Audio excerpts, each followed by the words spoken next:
Ladies and gentlemen, welcome back to the Intel Extreme Masters, where the stars have aligned, not just backstage, but also here on the desk as well.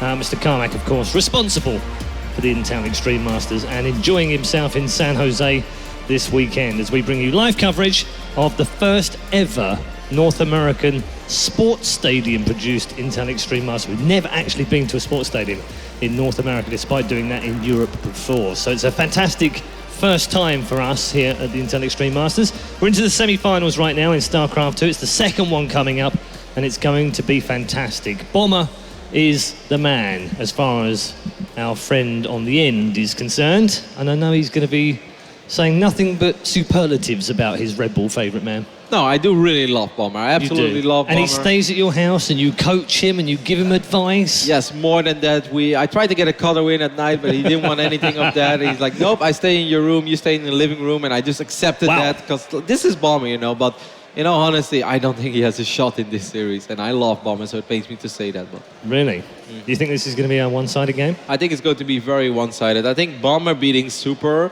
was the least convincing victory that I've ever seen. It came down to a hidden Kev, I can tell you're conflicted. It's Rain. You've been saying how lovely he is and how amazing he is and how brilliant the StarCraft is and how he's going to win this tournament.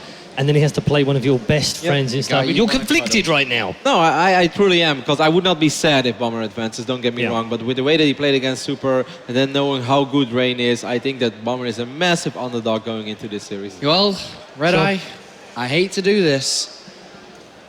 I have to agree with Rotterdam, and I hate to do this. I got to agree. This. Short, did you feel a disturbance in the? I know. I mean, that was straight crazy. But Rain's probably gonna win this one too.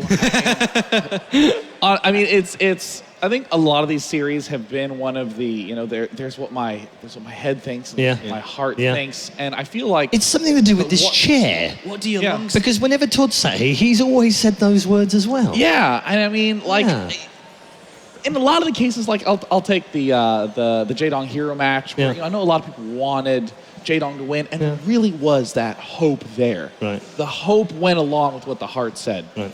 But I just don't feel a huge amount of hope for Bomber in this series. I mean, okay. So let's like it's what your head says. And you should probably go with your head there. And let's be totally frank and honest.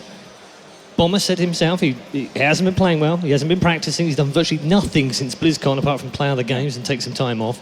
And yet somehow the quality that he has and he possesses in his play has come through, and even when it hasn't, he's somehow forced his way through to win. So is that not just a winning mentality that he's kind of like, well, I don't know how I got to the semi-finals, but oh well, I'll just be the same as I did, and maybe I'll make a final? I mean, well, let's play the caster here. That could be a strength, Red Eye, that he's playing this, but I don't think so. I mean, everything goes in favor of Rain. You know, there's one way that I think Bomber's going to be able to win this, which is Rain doesn't show up. Oh! Okay, so here, let me show a little more insight than that. Here we go. So here's the way that I think Bomber is going to be able to win if he's able to put a win down. In those games versus Super, the losses, the critical times were happening right around 10 minutes, right around the time the medevacs were coming out.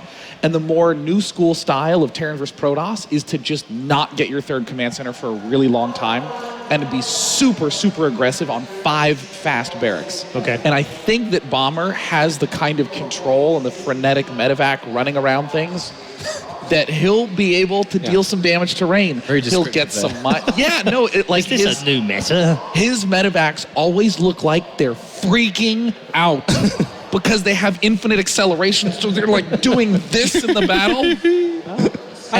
It's that panic that will help him win. Right. No, I can do see that, because Rain did not look untouchable in this series against PortGG. He was down 2-1, and even though Bomber is a little bit out of shape, and he's been pretty vocal about it, I haven't been playing that whole much, and TVZ, that doesn't matter that much, because Bomber knows that matchup in and out, he dreams about it. So that he beat Revival, it wasn't actually a huge upset for me. I would have still gone with Bomber. But TVP is in general a matchup where you do have to practice a lot, but he did show against QXC, because QXC was putting up a really good fight against Bomber, but Bomber also showed that if this game has to be played fast, he can still be fast. So I can see where Sean is going with it, but at the end of the day, we all still think that Rain is going to win. Do we though? Let's just check, because the players are almost ready and we're ready to bring them out. Just very quickly, Rain or Bomber? Rain? Rain trio. Rain. I'm going to just do a terrible prediction and say Bomber's going to 3-0 Rain. Wow. Boom! Boom! That's for you, Ben and Rob. Okay, it's 2-1 on the analyst desk here. Bomber getting 1 vote from day 9, but it is Rain who is the favourite. It's time to introduce you to our semi-finalists. Thank you, guys. You know, down on the stage, I don't really get to pick favorites. I can't be on anybody's side, so I'm going to need you to support both these players equally as I bring them out into the stage. First up, we have representing Red Bull, Bomber.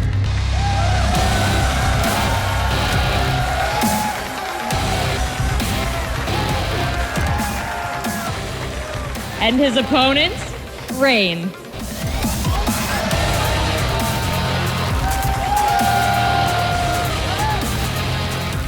All right, gentlemen, I want a good, clean fight. Let's have a handshake. That's what I like to see. Casters, take it away.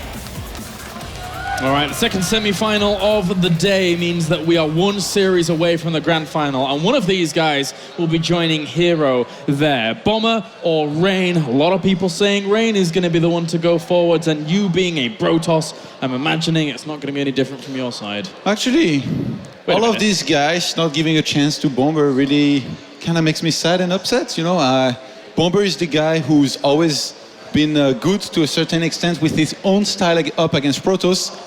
He beat Rain the last time that they met in the Kespa Cup. That was just 3 months ago. He beat him with 3-1. So why not again here?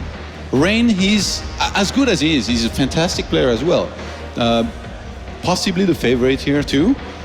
He's been vocal about the trouble that he's had in the past versus Terran. This is, I guess, also a time where the matchup can be difficult at times. And he struggled against 4GG earlier. Now he's up against a Bomber who knows how to counter a Colossus style very, very well. Although he did struggle a little bit against Super, I do think that Bomber has a serious chance of winning this. And I want the TVP finals, not the PvP ones. We've had enough of those, Skylars. Whoa. You don't want a PvP finals. I want a TVP finals, man. I want to make the people happy, and that will make me happy as well. You want to make people happy. All right, then. Well, okay. Bomber is your choice, then, I guess, to go and do something here. I kind of got to go with what Rotterdam was saying. It was a good point that he brought up. I mean, that series against Super seemed kind of volatile there for Bomber. And overall, Bomber doesn't look as in shape as he has in the very end of the 2014 WCS system leading up to BlizzCon.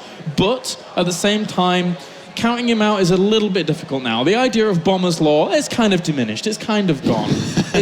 He's been able to secure big victories in the past couple of months. So maybe he can stand toe-to-toe with Rain. I've still got to give the edge to Rain, though. I think that Rain probably be able to beat this one out. Bomber, I guess, also is having his best year ever. Yeah. Won a lot of tournaments this year, did very well, basically in the entire WCS season. And again, you know, this is someone who, a while back, a few years ago, I think that was about 3 years ago, who was talking about going to Army, and then ended up postponing that. And I guess that was a good decision because he's had quite a bit of success on StarCraft too since then. Stylistically, I feel like Rain is capable of a lot of... Hello, Kim. Rain is definitely capable of doing a lot of things. You know, Blink Stalker's play here, Colossus before, I guess Blink, you know, kind of at the same time too. Some all-ins here and there, but overall, he's gonna rely a lot on Blink Stalkers, and up against a Bomber who's just so solid overall, who had a little bit of a struggle against Super, but I really feel like maybe he just wasn't that into it. I really feel like here he could play a lot better. I mean, he 3-0'd Revival. We've had only very close games in the quarterfinals, except that one where he just 3-0'd Revival. He said no. So I'm sorry, but no, it's not gonna happen for you. Yeah, that was quite an impressive result, especially, you know, since Revival did pretty well during the group stages, etc. So for Bomber to be able to take that 3-0, and I mean, from what I heard this morning, he wasn't in the freshest of positions either. So it's quite impressive a feat there for Bomber. And now going up against Rain, again, I feel that this might be a whole different beast. Of course, we'll find out in just a little bit how this is going to unfold, as well as the maps. Very interested to see where we're going to be going in terms of the maps. Obviously, we're going to see Overgrowth and King Stage on Station. That's almost a given. Yeah.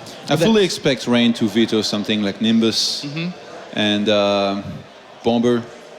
Not quite sure what his number one veto would be against Protoss. Maybe Deadwing. Perhaps. Yeah, we saw some difficult games earlier on this map from Terran. I think, yeah, he's won against Super, actually. with the blink, with the blinks up the ramp and stuff. It was a little bit of a struggle. Well, Even though he had a hidden base. Yeah, that was quite an oddity. Was I on the money, Kyle Harris? You did pretty well for yourself. Yeah, I was right. So Foxtrot also is a map that you can veto here and there, merry-go-rounds. Yeah. Pretty difficult map all, I would say. Like, for Protoss, there is not too many maps that you actually really like here versus Terran. I would say, as always, King Sejong Station and Overgrowth are the main go-to, but Catalina, merry-go-rounds, very, I feel like similar, as in it's pretty hard to take a third base, and Foxtrot, well, pretty tough map too at times, so. Yeah. In the downtime that we've had between games and when you've not been casting, Todd, did you get a chance to see much of Rain versus 4GG? Because it was on the other stream, right? Yeah, I was actually, I think, casting. So I tried to watch a little bit on my phone. Okay. Time. Don't tell on me. That's fine. And I didn't see too much. I just saw some Blink Stalkers here and there, and 4GG. They had a very weird game actually on Overgrowth. They were must have been some kind of base trades where they were down to very, very few units. So maybe a bit of scrappy games, here and there against each other. I do think that 4GG is great against Protoss, and to some extent he has a little bit of a similar style to Bomber, but not completely. I wouldn't say like these two, they are the most alike in terms of Terran players. Yeah. And it's funny that you mentioned the idea of scrappy games, because again, Rain has had this kind of evolution of his play, or devolution depending on how you want to look at it, from this kind of macro style to being a bit more aggressive. We're seeing him with a lot more aggression into his play, even proxy stargates, etc., followed up by gateway pressures. So in just a little bit, we're going to be getting into game number 1 here between Bomber and Rain to find out who's going to move on to the grand final to play against Hero. Hero already mentioned, didn't really particularly want to play against Rain in the final. Maybe wanted to play a little bit more against Bomber there. The volatility of PvP has caught both Rain and Hero, despite them both being great in the matchup. So maybe he wants to be playing a little bit against Terran. A year or two ago, Rain was very predictable, actually, playing a lot of, Blink, Colossus, Double Forge, but nowadays he's capable of anything. Let's get into it. All right, then. Spawning up to the top left-hand corner, it's our blue Terran representing Red Bull. Ladies and gentlemen, give it up for Bomber. And up to the top left-hand corner, it's our red Protoss representing My Insanity. Give it up for Rain. Yeah, so I was saying, a year or two ago, Rain was basically the most standard Protoss you could ever find. Very patient, always opening, basically Colossus into Storm, getting his upgrades going. But nowadays, you cannot be predictable anymore in StarCraft 2. If you do, you're just going to get demolished left and right. You need to stay unpredictable. You need to keep your opponent on their toes. You need to keep them guessing. So he mixes in a lot of different builds. Sometimes goes Stargate Oracle. I do think there was at least one of the games where I saw him go Stargate against 4GG. Go Gas First already here from Bomber on this map, which definitely one of the better maps to do this on. But yeah, Rain, literally capable of anything nowadays. And that's such a good change to his game style that he's had. Sometimes he mixes in some very, very strong all-ins, be it with Blink and all that. So if you're Bomber here, you're not really going to be able to guess what you're up against without a minimum of scouting, which Bomber is not always the best at scouting. Nice little change forwards here from Bomber overall to go for the gas first. I wouldn't mind if we saw like the idea of quick Widow Mines come out from him or something like that to be able to start exerting pressure on Rain over the other side of the map. But at the same time, Rain has got a lot of defensively set thoughts going on in his mind from time to time with how he played in the past for a long, long, long time. It carried him very, very far. So maybe he'll be able to be locked down against something like that. Yeah, it's an excellent map for this build. Liquid Bunny, who's also an excellent Terran versus Protoss player, uses that a lot on this map. There's quite a few other Terrans also who do that. You're going to be able to go into a very quick factory. Usually you go into a starport, get a Medivac, some Widow Mines, and then you do this one attack with which you hope to achieve some economic damage, and then go into a command center, drop down 2 additional barracks, get the add-ons on your factory and starport to then swap them out. So interesting choice to go for this here in the first game up against a Rain who chose not to scout before his Nexus. So there is a good chance he's not going to be able to see anything because those Marines, they're going to deny any kind of scouting for him. Yeah, that's a nice start here for Bomber. As long as he can deny the gas scout, that's a very, very nice thing. Rain actually opting to just go for the Nexus into second gas, and the Mothership Core's on the way. So technically that can leave him in a little bit of a better defensive mindset. But the first Widow Mine is already on the way as well for Bomber. Yeah. So eventually, unless he catches this as it's landing, as it's dropping, as it's just walking in, he will need detection. And whether he gets it or not is debatable at this point. There's a chance Rain might choose to send his Mothership Core inside of Bomber's main just to make sure there's that factory or not. But the Medivacs and Widow Mines are going to come in so quick that if he did that, I don't think he would be back home in time to the photon overcharge. So I don't think, he's actually not just going to do that. He's going to keep the Mothership Core back at home, get a Stargate behind his Mothership Core. I think he didn't make a Stalker before, did he? I guess not. Just first Stalker on the way, I guess. Yeah. Very quick Stargate then, I guess, behind the Mothership Core. So yeah, very fast. All the gas being expended into that during all of this. Even before, it was before Warp Gate, right? So that's very, very quick here to try and get over the other side of the map. There is the potential, of course, that if he realized that was going on, Widow Mines could be planted defensively and really cause that a lot of problems. But for usually now, not, because Bomber doesn't have too much information. Double additional gate behind this. I wonder if these are for safety or aggression. You don't necessarily have to get them this early, but if he wants to play it really safe, I guess since he really lacks information, it's smart to do that right now, because he doesn't know what's headed his way. I mean, considering the positioning of them, maybe they are aggressive, because they're very tucked away in a very unusual location. So if he gets attacked now, and those units actually spot around and see only one gateway, and then see 2 gateways going down later on, maybe he'll think he's only just then going up to 3 gateways, but he'd actually be on 5. I think the Oracle is going to be used defensively here, just a single Widow Mine. If he was able to snipe that, he would do well against the rest, but there's too many Marines for that Oracle to actually get in there. Yeah, that's do a his lot of job. units. He's going to be very, very careful. That probe gets pulled off, and he tries to unburrow it before it actually went off on it, but doesn't even get the chance to. So only one probe goes down to the Widow Mine. That's not too bad there for Brain. The Hellions are going to start killing probes left and right in the natural. They're going to... Oh my god, they're going to do so much economic damage here. Getting a few of them. The Stalker's trying to fend this off, but they are taking quite a bit of damage from the Marines. So Bomber not doing too badly with this, and a pylon at the natural. Oh yes, he's going to be a lot of Stalkers on the counter-attack here for Rain, but he might be getting a little bit over-eager. He needs to focus on defending back at home at first. Yeah, it's going to end up... Bomber might choose to just go back here, by the way. It won't be too bad. He's actually losing 1 or 2 Marines there, realizing, I guess, over there on the other side, that here we go. Going on. Just gonna go home. Double Oracle is up now. I'm pretty sure 3 Stalkers will be warping momentarily here across the map. Bomber now sees the pylon. He's gonna start getting a bunker. Doesn't really have much, so he's getting more Widow Mines. Yep, there's Stalkers on the way. How much does he have in terms of units? There's 2 Marines on the way. There's this bunker that isn't really finished. It's all in the medevac for the most part. He might have to pull some boys. Yeah, these Stalkers are going to get very, very irritating, as well as this in the... Oh, but he has to be careful of that Widow Mine staying just on the edge of it. I think... He saw it. Yeah, he realizes. Rain is so good, I can't believe. That's pretty impressive. Trying to focus down that Marauder, realizing can't get up there though. It's too much firepower for him to deal with. The natural is now under threat, but eventually, once this army gains a lot of momentum, he should be able to push down there, I think. Rain did this right. He said, you know what, you did some economic damage to me. Oh, he's hiding 3 more Stalkers behind. Okay, now he's going to bring them in. If he could get that commensurate, this would be a massive win for Rain, who's still on 2 bases and making a lot of probes right now. That's a lot of damage. He's actually forcing this army down the ramp. He needs to be able to push this away. Doesn't want to take any more damage on that command center. Widow Mine goes off and does get himself a Stalker, as well as quite a few shields on the Stalkers, but... And he even gets a Widow Mine focused down there. Good use of Envision. Big hit on the Stalkers, though. They did lose a lot of shields, but Stalkers being warped in 3x3 against teamless Marines and without combat shield as well.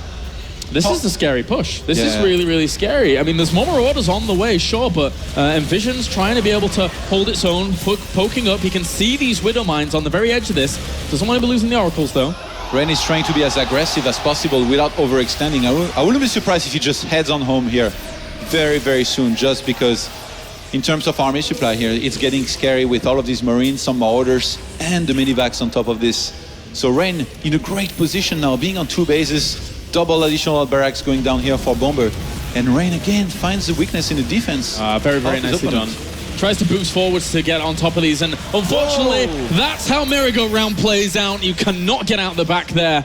and does lose those in the end. So Rain's going to go home, but I think probe-wise, he's really sitting pretty. During all of that, he was double probing, and then doing very, very nice. Even Phoenix being produced. Oh god, I love this considering how many medevacs there are. Oh, this is a little bit of the classic build, you know, where you get at least an Oracle early on, then you get Phoenixes to shut down drop. You go into a Twilight Council. I'm pretty sure that's going to be for charge as well as ground armor that he's getting now. Double cannon going up as well. He skipped on the Robo entirely, so I guess that makes sense. Yeah. And yeah, I was expecting the big gateway explosion to happen. He's going up to 6 with the 3 additional ones. Probably even could add 2 more a little bit later on. Right now for Rain, it's very important to cut on walkers, making walkers, and to get basically charge and a lot of zealots on the ground to defend against any kind of attack he could be hit by. So where does, well, let's focus on this push forwards from Bomber first, as that's still a lot of power behind this against only gateway units. A few Phoenix in here. Force fields do end up landing. Photon Overcharge trying to help out with this as well, but the Stalkers did end up melting, as did the Mothership Core fall down as well. This Bioforce with the Medivacs holding its own for just a little bit. That Widowmine gets a good hit off on those Zealots, and he has to be very, very careful about this. Yeah, no Guardian Shield here for Rain really hurt him. He used some force fields and didn't have energy for Guardian Shield, so that means his units weren't really protected against that many Marines. He ended up losing a lot. That was a very good trade here for Bomber, who's now on 36 army supply against, I think it was 16. Without the Robo or even Templar Archives anytime soon, do you think that this is effective for Rain to continue on with the style that he's playing against Bomber? Yeah, he has to realize that Bomber is going to go very mine heavy, supposedly now, even though right now he's not making any. So he needs to be careful. He needs to get detection. Surely he's going to have to get more so than the cannons. He's going to have to get a Robo. Even though he has the Oracle, you can't really use the Oracle as detection. It's just so fragile. If it dies, then you're not going to be really able to do much. And look, he has 2 more gates. It's so back and forth. Bomber was the one that opened with aggression. Rain went for the counterattack, did some economic damage, and then Bomber again. And now all of a sudden, Bomber, I think he's in a good position, but he's going to have not to underestimate those High Templars, which are going to be made soon, as well as Storm. Well, Oracle's still putting on a little bit of pressure here. I'm always scared when I see a Protoss go Templar Archives and try and go up against a Widowmine play. As Bomber, how much does he really know about this? He hasn't prolonged his Widowmine production as much as I was thinking. There we go. Okay, so he kicks them back into gear. When you're a Protoss player, obviously you play in this kind of style quite a lot. How do you feel going up against this kind of style from Bomber with what we're seeing from Rain? Yeah, not very good. It can be very difficult against somebody as good as Bomber, who will know when to pull back. Look, he's baiting some force fields. He could just pick up and evacuate. He's going to do just that. Loses a few units here and there, but kills a lot of Zealots here again, and he's pinning Rain down on 2 bases while he's getting a 3rd command center that just completed here. Yeah, you're totally right. I mean, those Zealots just, a lot of them melted away behind those force fields, and he did lose a lot there. Look at the supply counts. Bomber is doing pretty darn well against his Photon Overcharge. He's going to be able to help out quite a bit, considering that there is +1 armor on those Zealots, so they're tanking a little bit, but... You know how I always talk about the fact that Bomber is so good against Colossus? I think he's also extremely good against High Templar tech if he sees it early enough. Unless you trick him, and then you open with Quick Storm, and he doesn't see it for a while, I think he's extremely good. Like right now, a lot of Terrans will be attacking. They will be scared against the charge lots, you know, and all that the Protosses have. But Bomber says, you know what? I can't let you reach a good army count with lots of Zealots and lots of Templars. So I'm going to keep on attacking trade with you. At the same time, I'm going to out-macro you with more bases and possibly more walkers. He's just 2 behind right now. And he's doing a great job of that. Even before he sent that Widowmine up and was able to see High Templars, he may have had a good inkling of what was really going on. If you're not seeing that many Colossi out at that particular time, what else is your opponent really going to be doing? So, for now, Rain has a Robo facility down, but if he wants to go on to alternate tech, it's just going to be Warp Prism for now. I think the Bomber is going to stabilize here. His army is going to be very, very powerful against what we're seeing from Rain, unless Rain gets some key storms off, but that's going to be difficult itself because Bomber's a very good splitter. It's going to be really tough for Rain to get a 3rd base up. I'm pretty sure he's going to want to start it as soon as he has quite a few Templars on the map. The thing is, behind that, he's not really going to have any kind of Colossus tech anytime soon. He did start the +1 attack rather than the +3 armor. I guess he's short on gas, you know, having to make all of these Templars. And rather than going into Colossus, he's getting Immortals. There is actually a possibility here. Rain may go for a 2 base with a lot of Templars and say like 3 to 4 Immortals. How many Walkers is he on? If he cuts, he's on 48. Okay, no, he's gonna start the 3rd base. This does not necessarily mean that he wants to play macro here. There is gonna be a few timings that he can hit and that he might want to hit regardless, before there is Ghost. If you're up to 8 Templars and there is no Ghost, you should almost always attack if they're on the way, just because when they come out, then they can EMP and snipe those Templars, and it just becomes so much more difficult to win those fights for Protoss. Well, Ghost Academy's been laid down. This High Templar War Prism has technically been spotted by a medevac, but whether or not Bomber is really on top of his vision, we'll find out in just a little bit, as he's putting pressure on at the third base. Yeah. And I'm not sure that Rain can actually hold on to this if the control is good. Look at that split already. That Storm really didn't do a whole lot. The second Storm didn't do too much. That's a nice Storm, though, to be able to push that initial Bioforce back. Rain being annoying across the map. I would really like to see a bunker on that third base here from Bomber, but the Templar drop will happen very soon, I think. In his natural, Rain not controlling his War Prism right now because he's busy defending back at home. I really like that Bomber attacks this before it's up, by the way, because if there is Photon Overcharge here, it's just that much harder to attack into it. And look, he's just baiting to get good shots from those Widow Mines on all these charge lots. Yeah, and they're going to have to pull back just a little bit. They are out of charge right now, apart from one or two of them. The Force, once again, is looking to try and threaten. More Storms will end up landing, but not really too much on the Bio, as Bomber keeps his units very, very well separated from one another. That's not too bad a Storm, but at the same time, Widow Mines keep chewing away at the Zealots, making it harder and harder for Rain to push off. Bomber not having to scan ever and spamming so many mules on 3 bases that he took much earlier than the Protoss gave him so much money, and he has so much army supply, but right now he needs to be careful against the Storms. Yeah, pushing that back as long as he has that +2 defense, but at the same time, the Widow trying to drop some Storms in the third base, getting a few workers, not too bad a shot off there. Bomber is doing a great job of getting his upgrades going, by the way, while he keeps on pressuring the Protoss that's scared to start any more upgrades right now. He started 3-2, Rain is on 2-1, and Rain is struggling. He keeps on losing more and more Templars. I think he's down to very, very few of them. Yeah, they've been leading the charge, trying to get some good Storms on this Bioforce, but in the end, they haven't really broken down this force as much as they needed to, because they've just ran back, healed up, sat around for a little bit. Another Storm goes down, but is it really enough? Because this army here from Rain is being whittled down. It's going to be very, very difficult for him to continue on without substantial AoE. 30+ supply now for Bomber, who says, I'm not going to let you reach a high Templar count without doing anything about it. He keeps on attacking, keeps on trading in terms of army supply. I mean, 80 against 44. He might just be able to finish here sometime soon. There is no Storms left here for Rain now. Trying to warp in a few Zealots maybe on that left-hand side to keep his opponent back. But the reinforcements for Bomber should be enough to be able to shut that down. He's actually not applying pressure to the third base as aggressively as he possibly could do during all of that without many high Templars there. But it's the calm before the storm, because he's picking up in the middle of the map and may even look for something alternate. Oh, is that a Phoenix on the right-hand side of the map? I see. Yeah, okay. Yeah. That cheeky Phoenix here. And he's just he moves it back. Oh my, that's so unlucky. That's so unfortunate. A big drop here will hurt Rain really bad. It will take quite a while to go back inside of his main to defend. And I'm pretty sure that the third base will be hit at the same time by Bomber, who's going to choose to exploit his supply lead with this massive drop. And this might be the killing blow here. Yeah, very, very nice start here. Got a few Zealots are going to try and warp in, but that's only to buy time, as that army needs to really get back here as fast as possible. Widow Mines are even going to burrow to be able to deny anything coming in to reinforce this. And just sitting slightly outside of the Photon Overcharge range, getting a few of these infrastructure buildings and +3 weapons is on the way as well. So Bomber, as he kills off a little bit of this infrastructure, I mean, look at his supply. He's rocketing forwards. He's going to be up in terms of upgrades. A nice Zealot gets sent forward there. The Storm should be able to push this away. Yeah. Oh, he needs to evacuate. Big feedback. Kill some of these medivacs, but Bomber is still 60 supply ahead. He scanned the third base at the same time and saw that there was still enough army there for Rain to defend, so he didn't go for it.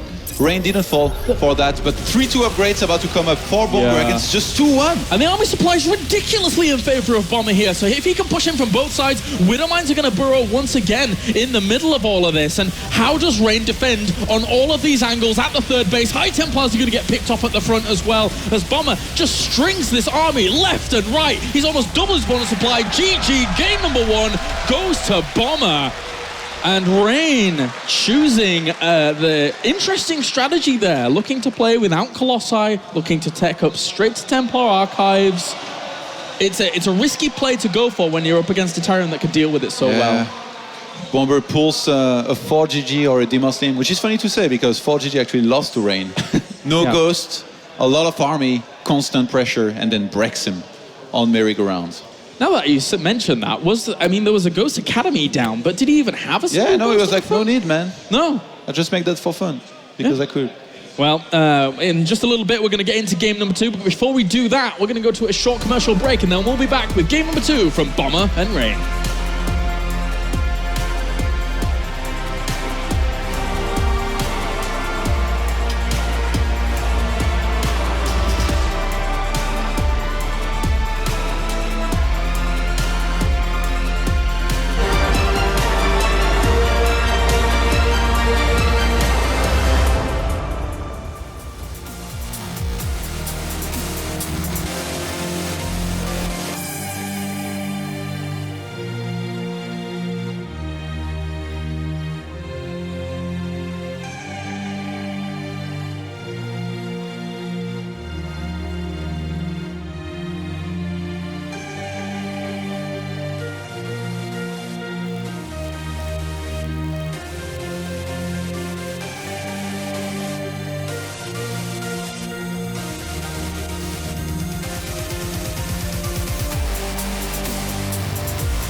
Game number 2 on the way now between Bomber and Rain.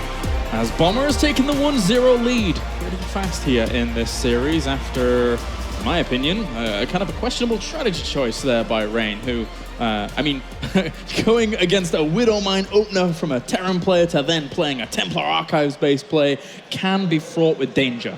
The thing is, when you open Stargates the way he did, and you go for an Oracle, going to Colossus behind this is just very difficult overall. Okay. So, well, actually, it wasn't even a standard game, you know, where you get to pick exactly what you want to go for behind it. He made double gates because he didn't have much info, so he ended up going for the aggression, had to make a lot of Stalkers, spent a lot of gas into that, and then he was like, well, it's probably too late to make a Robo from there, and then get charged, get some Phoenixes, much like Classic used in the past, and had some success up against players like Bolt. But in this case, Bomber really showed the experience up against the Templars that I actually remember playing him quite a few times back when I was over in Korea practicing and just getting demolished games after game. It was back on the Shakura's Plateau days. That was a long time ago. Yeah, and it just came back to me. I remember trying to play so many times Templars against him and him just demolishing me at a time where getting a lot of Marines rather than going Mauler heavy was very unusual, and he was doing that against a style of Chargelot Templar and just doing super well every single time just because he had so good micro and knew when to fight and when not to fight. And in this case, I mean, even when there was quite a few, I think it was as many as 6 the first time he made the big attack on the third base, he still split well enough not to get hit from the storm and pull ahead. Wow. All right, well, let's get into things then. Game number 2 now, as we have spawning up to the top left-hand corner, representing Red Bull, 1 game up, it is Bomber!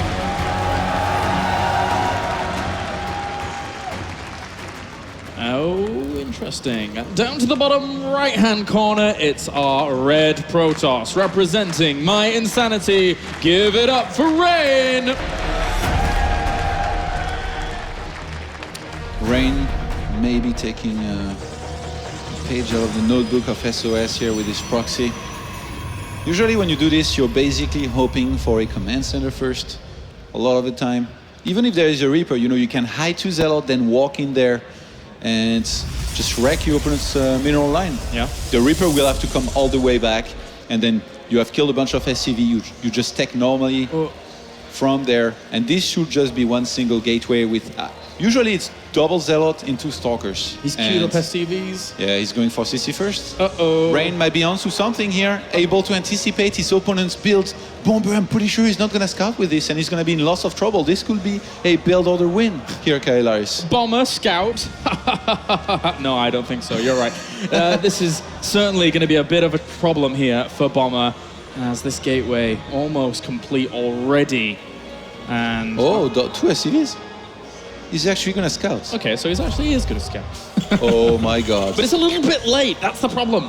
Oh, and Rain is trying to disguise his build here with a probe being sent in. I don't think the SCV will turn around regardless. Yeah. So it should get inside of Rain's main, I guess, early enough for him to know what's up before the Zealots get there.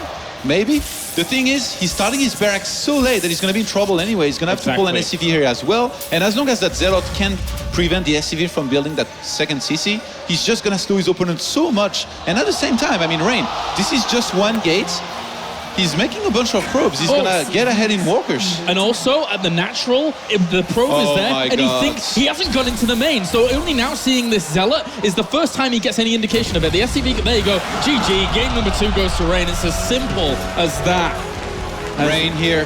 The winning move here was selling a story with the probe scout. If he hadn't gone for the probe scout, if he had sent that home, Bomber would not have made an eBay on the natural of his opponent. I think he would have gone straight into the main and know what was up. He wouldn't have wasted that money that he could have used to make an additional barracks. And Rain just maybe picked up on something, from studying Bomber's game. It's very, very common. As in, you're going to do it every time that before you play an opponent of this caliber, you will rewatch all of his recent VODs in the matchup. I mean, I want to ask Todd, even without the probe scout, in inverted commas, would the probe at the natural have also thrown him down the path of, oh, your probe's down here, it must be for a Nexus? Would that have sold the story as well? Or was it... Yeah, also. Yes. Like both probes, the one that scouted Bomber and the one that was down the ramp.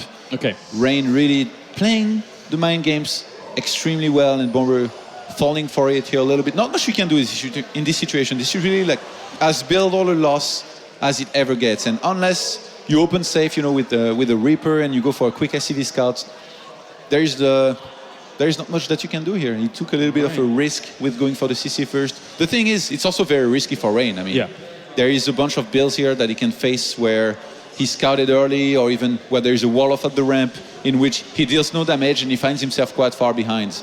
So risky build, but which got rewarded for by being a little bit lucky, I guess. Okay, well, as quick as that, it is tied up here in this second semi-final. Join us after the break when we'll get into game number 3.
quick 1-1 here in this best of 5 semi-final to find out who moves on to play against CJ Entus Hero as Rain ties it up with a super lightning quick game number 2. You know, I guess it's the perfect time to squeeze in some proxies while Legacy of the Void was announced, and a game in which you'll start with 12 walkers, so that just won't be possible anymore. So yeah, took a little bit of a chance here and got lucky up against a bomber who was still gonna go for the scout. You know, that's what kind of bothered me here a little bit about this. But Rain just too good at selling stories. The thing is about this too is that Rain, he knows every single timing at which a probe will come into the main of his opponent. You saw the way he used this probe after making the gateway. He pulled back a little bit to middle of the map and then sent it into the main of bomber before meeting an SCV, which met the probe at the exact same time that you will meet it. I think where if the Protoss had gone for Gateway 13 and then a scout. So he sold the story super well just by knowing all those timestamps on the clock. Yeah, it was well done. That probe arriving just at the lip of the natural as that SCV was able to spot it. But now we're going to be getting into game number 3 as Bomber and Rain are 1-1 in this best of 5. Bomber probably a bit annoyed at how that second game went down. Didn't want to think about it too much. GG'd out pretty fast because there's no real need to dwell on it. Yeah, he was going to be quite far behind if he stayed in, so why not move on to Overgrowth, our third map, Kailaris? Overgrowth. All right, game number 3. Let's get into things as we have spawning down to the bottom left-hand corner. It's our blue Terran representing Red Bull. Give it up for Bomber.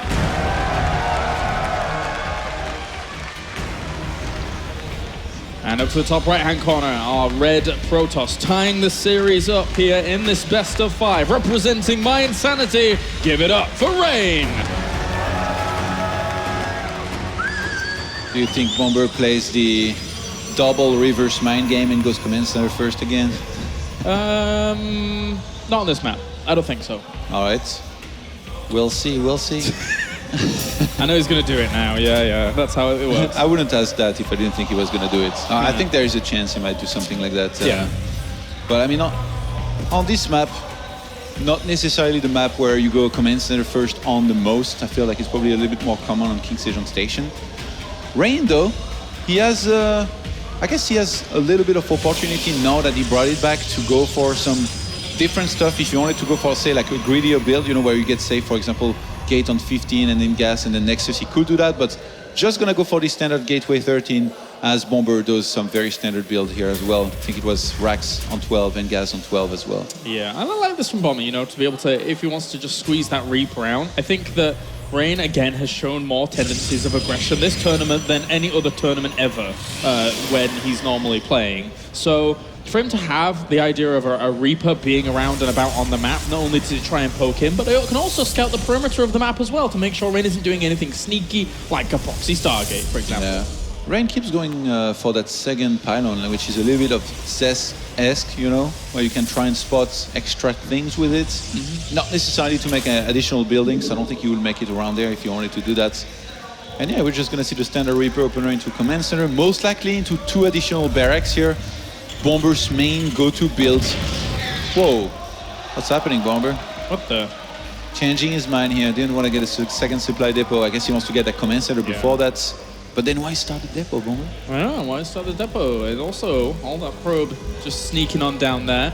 I'm under the impression he's wanting to hide away from the SCV scout just so that it doesn't get blocked by an engineering bay or something like that. But command center's going to go down. So Bomber playing a little bit greedy in essence, saying, I'm going to give up the idea of having maybe a few more Marines out play the command center as well as the reactor before anything like that. So nice greedy opener here from Bomber.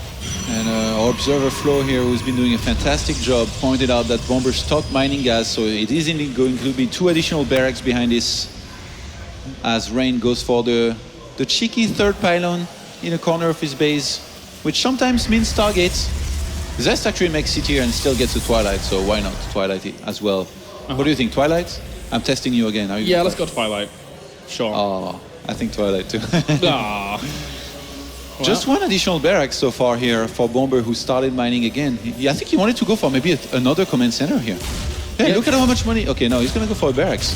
He just went up to like 350 minerals. I knew he was going to cancel it. I was going to say, you were talking. It was a really cool, because again, you know, we've already seen the idea of mind games in this play. There's that Twilight Council that we were thinking about before, but this is really cool. This is really, really cool by Bomber. This is typical Bomber. Yeah. Like Bomber, when you scout him going for something like gas first and going gas heavy, he literally stops mining gas, gets double command center, and then just plays an economic game where his opponent's expecting aggression and preparing defense back at home. Twilight Council it is, Kailaris. You passed. Oh, thanks. Well, all in all, I'm surprised, you know, by Bomber at the other side of things. He's getting Stim on the way. Didn't quite throw down the idea of a third command center just yet, which is the interesting thing considering the cancellation of the second barracks. So as much as he could have played very, very, very greedy, not right now. How many gateways are we going to see here with this play from Rain? My guess will be 2 additional ones. This is the standard, and Rain is mostly known for playing fairly standard, so yeah, I wouldn't be surprised if he just had it on 2, got a robo behind his tactical losses, and then from there kind of scout and decide what to do. You know, Rain is a master of execution, you know. He was one of those first Protosses versus Terran that just sent his observer across the map, and from there decided instantly exactly everything how it was going to go down in the game.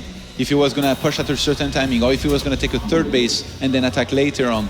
And yeah, he's just so good at it that I wouldn't be surprised if he goes for something like that here. Yeah, no, you're right. I mean, with the extra gases at the natural, with the robo going down before gateways, etc., Rain has transitionary methods on, and he's also not really chrono boosting into it as well, although seeing a lot of Stalkers might tip off Bomber here as to what might be the game plan, despite seeing nothing. So that was a good denial there by Rain. Very good. Oh, double forge. This is a build that got very popular at some point up until Terran started doing those big bio attacks, you know, against which the photon charge by itself wasn't enough. But now he has Blink, which he might use to move out on the map and use as a bluff, you know, just reveal 4 Stalkers, Blink here and there, put the Terran basically in a situation where he's kind of, look, a second command center starts here. I mean, you're totally right, though. Because a second bunker, sorry. Yeah, he's kind of selling the idea of... see, he saw a lot of Stalkers, right? But in all, is that Rain's build is so greedy. He started both of his double upgrades, as well as the Robo Bay, before even adding on a second and a third gateway. So Rain is playing an extremely, extremely greedy build, which right now Bomber is on the defensive because he saw a lot of Stalkers and thought it might be Blink. And I think he's going to do well for him in terms of, you know, staying alive up until he reaches Colossus. Bomber is going to see a few Blink Stalkers. He'll be like, what the hell's happening? How much do you want to be aggressive with this? A few more gateways being added on here, 4 more. So he's going to go up to 5. Most likely before wanting to take a third. There is an all-in that you can do with 1-1, 3 Colossus and Thermal Lens, which actually back in the days, Rain used against Innovation. At the time he was basically invincible to beat him. I think it was in Pro League or something. So there is a chance he would do that, but I think in this game the best option for Rain is just gonna be to take a third base. Probably start his 2-2 before, and go up to something like 10 Stalkers to defend against Medivac drops. I love this pylon. He's going to be able to cover the entire right-hand side of the map. This in completion with the observers that he has on the map. He has so much vision. Yeah. Look at Rain's vision. 3 observers well placed plus the pylon. I like the Bombers kind of figured this out though after seeing there was still only 4 Stalkers at the front of his field, so he can actually move out. But by the time he gets there, there's already going to be a Colossus as well as extra gateways to warp in. So just a few force fields as well sprinkled in this. That's a pretty massive army though here. I think he's going to be okay though. If he retreats back to between the ramp and the Nexus, it's going to be difficult for Bomber to like poke in with the potent overcharge being a threat. And this build is a build that did very well for Protosses for quite some time, up until the Terrans realized that you could just make a lot of Vikings, pull the boys, and go for a timing, sometimes before 2-2, sometimes before 3-3, and just kill the Protoss right out. So it's going to be tricky for both players to figure out exactly where they stand in this game, especially for Bomber, you know? Since I don't think he has scouted too much, I don't think he's seen Double Forge. Like, knowing about the Double Forge is a big deal. And right now, 11 minutes third base just started here for Rain as well as his 2-2. So I really like his position right now. As long as he doesn't take any damage from the potential attacks that could hit him here very soon, he's going to be in a great position, I think. Yeah, he's still so locked down. I think what Bomber, in my mind, has to do something that we saw, I think it was in WCS last round of 16, which was the idea of trying to drop in your opponent's main base, hoping that a lot of Blink Stalkers are there to defend, and then using your Vikings at the front to try and gun down Colossi. Because Rain's army is going to be extremely strong, and he doesn't want him taking any engagements just yet, does Bomber, because that army of Rain's will cut him up. It's funny because usually you wouldn't go for this attack here as Rain, but he sent a probe inside of the main, and Bomber saw that there was a lot of units there, especially in terms of Vikings. He's like, oh yeah, you don't have any Vikings on the map, I'm going to flank your army, try and kill some units here and there. Yeah. Ghost Academy just started. Still no more armory for Bomber. I'm trying to figure out what this is, and I think I might have this very well maybe a 3 Ghosts plus enough Vikings to deal with Colossus, so usually around 10, 11, 12 SCV pool, with which, I mean, you finish the game almost every single time. Even if there is 2-2, it doesn't even matter. 2-2 against 1-1, not the biggest of deals. And Rain, he really has to somehow expect it to have a better chance against it, because if he starts 3-3, that's that many less units that he's going to have to defend against it. Even expanding down the left-hand side here would allow Bomber to have technical reinforcements covering the idea of this base, as opposed to pylons on the right-hand side, which would be a pain. There's 3 Ghosts on the way, Todd. The boys are going to be pulled. How many Vikings does he have? Almost enough. Almost enough, That's the number, 8 right now. Usually you want to go up to, say, I guess 12 would be the number, maybe even 14. And Bomber right now, he already knows how this is going to go down. He's going to pull the boys. He's going to attack on the third base with the Vikings above that little cliff that's just below the Nexus. And he's going to hope that Rain takes the fight immediately, in which case you can just kill him right out. The boys are being pulled. Kaelaris... Actually, not yet. I thought, okay, there they are. They were lagging behind a little bit. The boys are back in town on Overgrowth. All right, here we go. Bomber now looking to put on the pressure. Oh, he's going to go for the natural, actually. I really thought he was going to go for the third base. So Rain, he's going to place his army in a concave up there, try and get some force fields. Guardian Shield going to be very important as well. I don't think he's seen the SCVs just yet. Now he has. Looking for the jugular here is Bomber. There needs to be a lot of force fields on this ramp to be able to prevent this from pushing forwards. Good start there. Oh, but an EMP gets a lot of those force fields. He has to be very careful. Blinks forwards, tries to get on top of those Vikings. Doesn't quite get too much just yet. The force fields are going to dissipate. There are a few more left, but the floodgates have opened. He pushes forwards, and the good EMPs once again try to land on some of those sentries. And how much can he deal with? Because that's 5 Colossi worth of damage. Range trying to get into a good position. I think he's achieved that very well with first the time warp, then the photon overcharge. This terrain is covering the Colossi quite well. The Stalker's trying to get on top of the Vikings. Are they going to be able to do the damage that he needs to do before all of this biomass? A few little bio units from the left-hand side actually dealing with the Colossus AI and making it hard for them to really target down on the main clump of this army that gets right on top of it. But at the same time, it looks like Rain is going to be able to hold. He has enough numbers. The Colossi stay alive. GG. Rain holds on against the SCV pool and is now 1 game away from the grand final of the Intel Extreme Masters San Jose. The patience of this man. I feel like he knew. I think he had an observer flying around the main. He might have seen the Ghost Academy, the lack of armory, which is basically the biggest tell you could ever get here. You see your opponent on just 1 eBay completing 1-1. You're like, well, I know what's coming. He's going to get a bunch of ghosts, just all in with the SCVs, in which case you don't start 3-3, you just get charged, you stop at 2-2, and then you get a ton of units out. And Rain, I think he realized that was happening. He made a bunch of additional gateways, made enough army to basically keep up with the Terran pretty well, because the Terran is almost always going to have more army, and with the SCVs in addition. And the patience, even though he got all of his sentries EMP'd, the first set of force field already bought him a lot of time. Then there was the time warp, he pulled back behind the Nexus, and he basically said to Bomber, you're literally gonna have to attack into me, and my Nexus is gonna soak a lot of this big damage that your army can do. And he targeted down the Vikings. I think 2 Colossus were still alive after that, and from there, I mean, it only goes downhill for Bomber. All right, well, that was game 3. Join us after the break when we'll find out if game 4 will be the last game of this semi-final, or if Bomber can keep it going.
from Rain. Rain currently in the lead, 2-1 after a very, very strong hold, very patient hold there by our Protoss. Looks like the casters riding the Rain hype train have been right maybe so far. Yeah.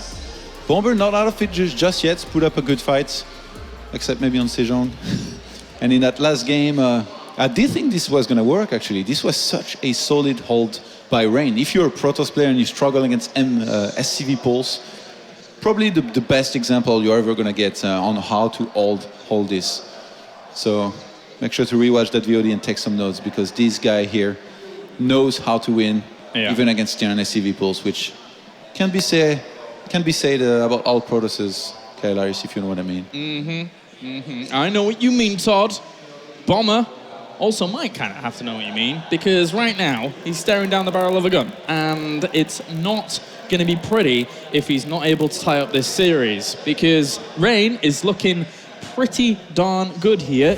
Once again, his defensive posture that he has been working on for the past couple of years in StarCraft 2 came to fruition there in game number 3, and he was able to hold off against some strong aggression by Bomber, but even after all of his sentries had been EMP'd and he didn't have that much access to force field, he was still patient enough to pull back, get next to that Nexus, get in the right spot, and hold it off. So, strong stuff there. Do you think Bomber's going to be able to tie it up, or we see Rain go all the way now? I think so, yeah. I think Bomber is going to do what he needs to do here in this game to win in the next one, which I believe was... The last two are Foxtrot and Catalina. I think map 4 was Foxtrot. Yeah.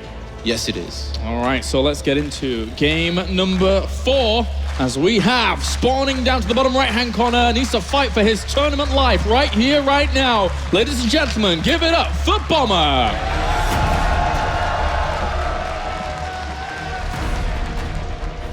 And up to the top left-hand corner, 1 game away from joining his Protoss brother in the grand final of the Intel Extreme Masters San Jose. Give it up for Rain.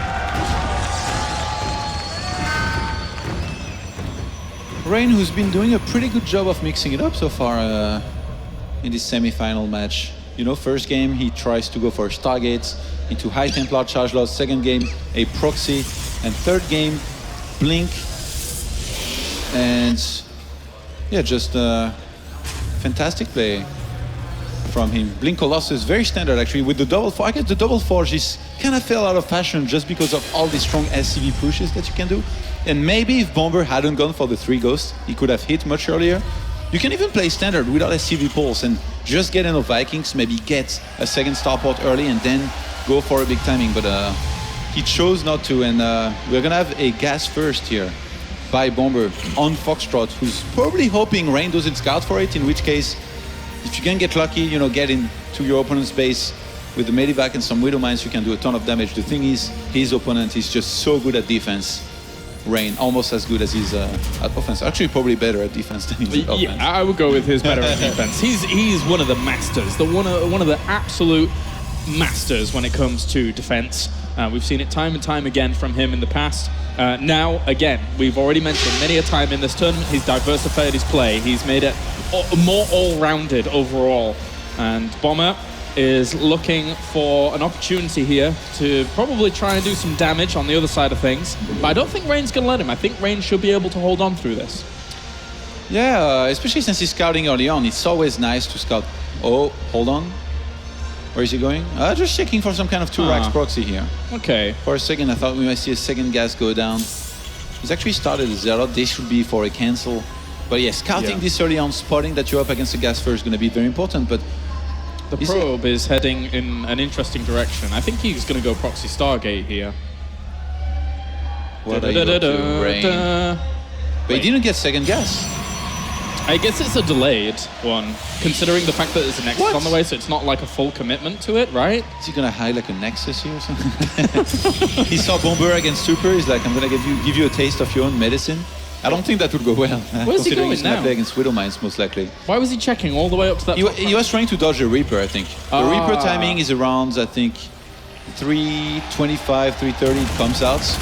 And then you go around, so you see he waited until like 4 something, then sent his probe in, hoping to see, a command center at the natural of Bomber, which means that, well, he went for a quick expansion and there's no Widow Mines or anything like that on the way, which in this case, he didn't see, so Rain should know that something's up, and he's going to be able to make his choice from there. The safest choice would be to go for a Robo after his second Stalker, just to make sure he has Observer sometime, throw down additional gates, maybe even a single Forge.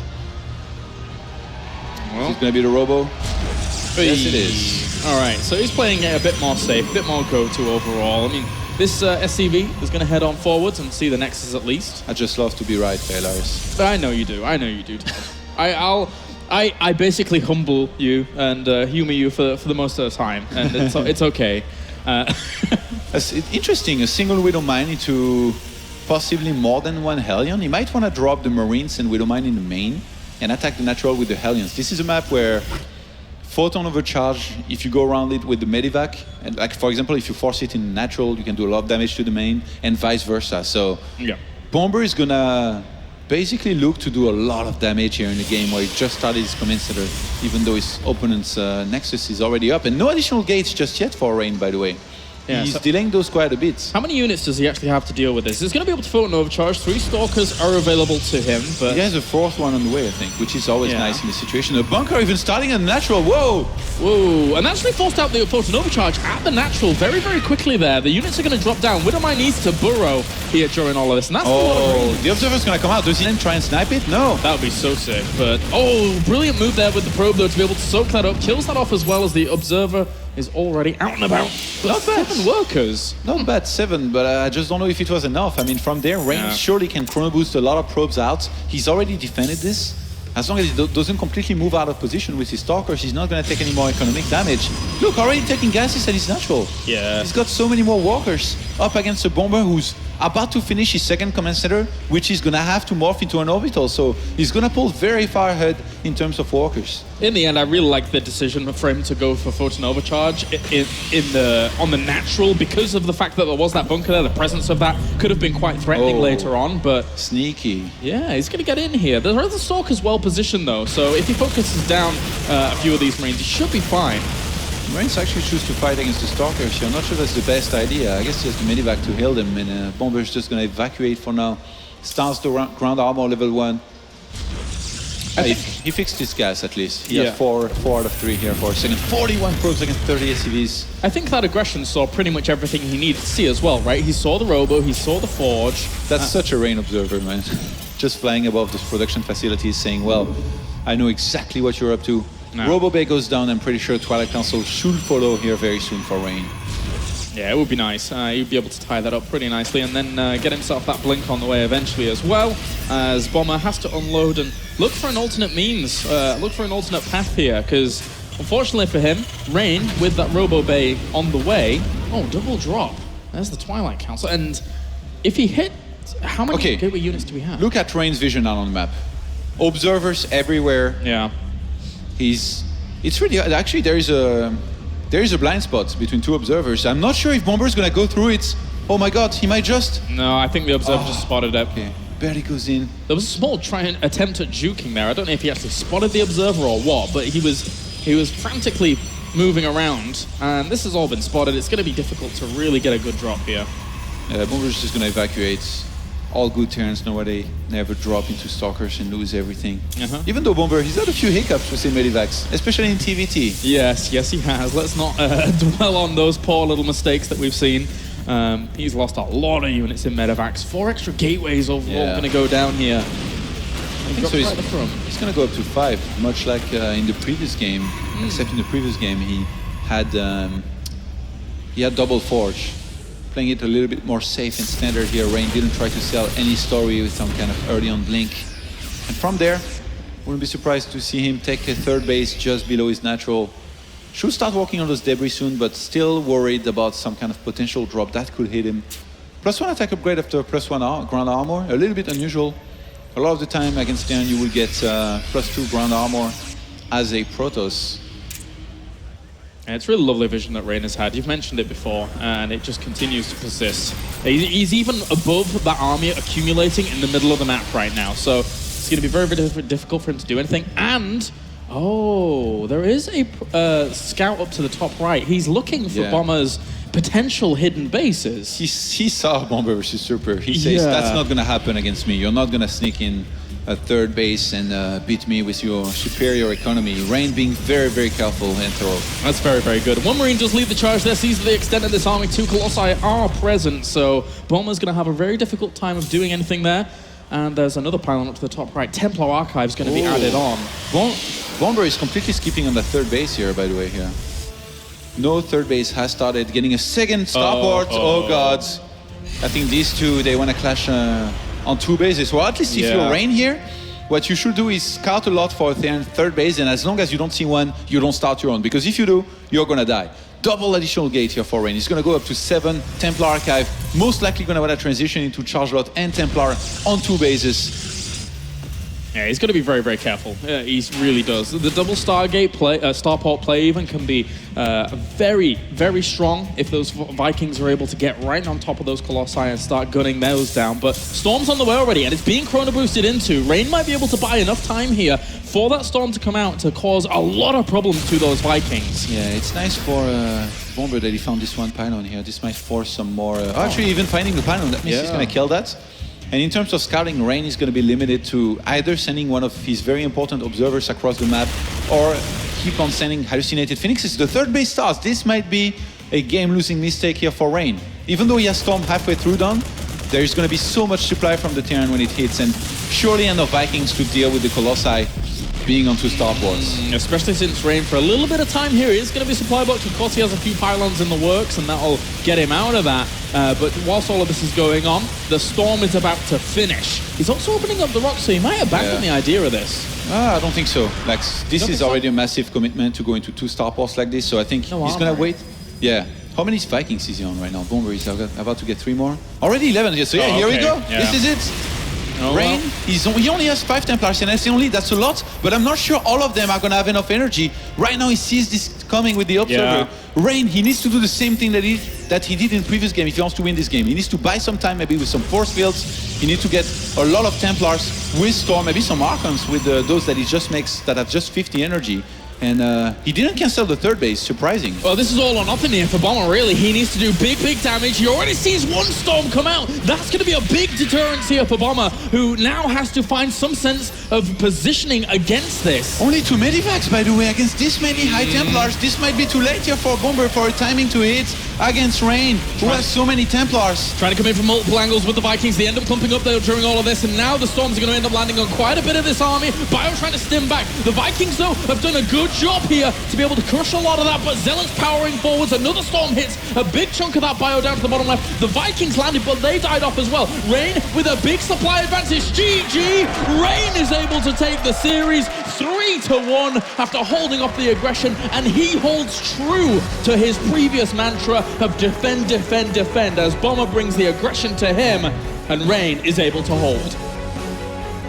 Insane defense here out of Rain, who... His observers, they are everywhere, man. He always sees what he has to see. He sees the lack of tech, he sees the SCVs being pulled immediately. He can already start planning in his head exactly how he's going to defend, and he does just that as Bomber hits with a lot of army. But no Ghost against quite a few Templars, man. He's transitioned very, very quickly. Actually, he just cut, I think it was after 2 or 3 Colossi. Yeah. And didn't even make Immortal, so he had that much more gas to focus on making Zealots and Templars. It's almost as if Rain kind of knew this was going to come and still started at third base anyway, because I guess he had the money. As that first Storm landed, even though it didn't hit anything, that was really kind of a signal of doom almost there for Bomber, who had to pull away from that front position and had a very, very difficult time of finding a good location to actually engage into. Rain was positioning himself very nicely up against that Nexus, making it sure that the Bio as well as the Vikings would have to clump up to get into that spot to do the damage. And in the end they did, and everything took a lot of damage. I think Bomber probably made the decision of going into his second starport, and for this one, maybe a little bit too late. If he had made it earlier, this could have hit, I guess, 1 or 2 minutes earlier, and there would have been that many less Templar that this could maybe have worked. But Rain's defense overall, I mean, he made this look like a foolish attempt, even though it's a very, very strong timing by Bomber. Yeah.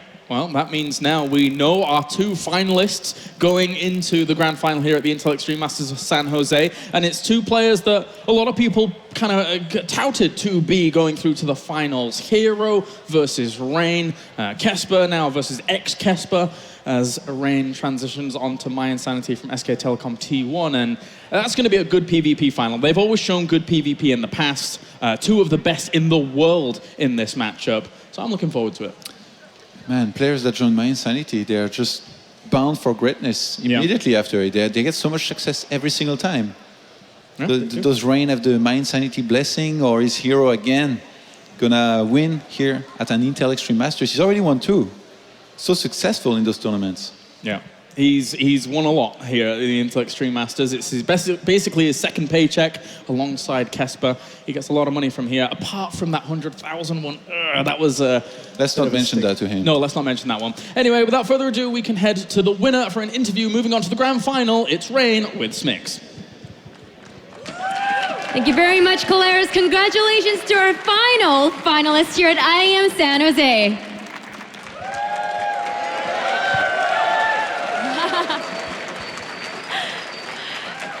Rain, when I spoke to you backstage, you were talking about how Hero is really good at PvT, but you personally don't like playing against Terrans.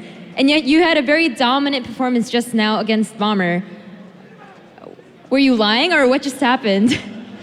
일단 아까 전에 테란전가 그 질문이에요. 실제로도 별로 테란전 진짜 자신 없긴 한데 준호한테 여기 와서 좀 배우기도 하고 지성이 형 스타일이 너무 확고해가지고 제가 좀 그것만 생각하고 해가지고 그 빌드만 아예 생각해가지고 이길 수 있었던 것 같아요. So he says, it is actually true. I don't feel that confident in PvT at the moment, but coming to this tournament, I've learned a lot from talking with Hero, and Bomber has a very particular style, and I think I very much kept that in mind as I prepared for this matchup, and that helped a lot. And speaking of Hero, I know you guys are good friends, but he said he didn't want to face you and wanted you to lose in this match. And he said he also thought that you would feel the same way, but you guys will be facing each other. So what are your thoughts on that? 이제 김준호 선수와 상대가 됐는데 김준호 선수는 개인적으로 정윤준 선수가 떨어졌으면 좋겠다 이런 말을 했었어요. 너무 까다로운 상대라고. 이제 어쨌든 결승전에서 만나게 됐는데 어떻게 생각하세요?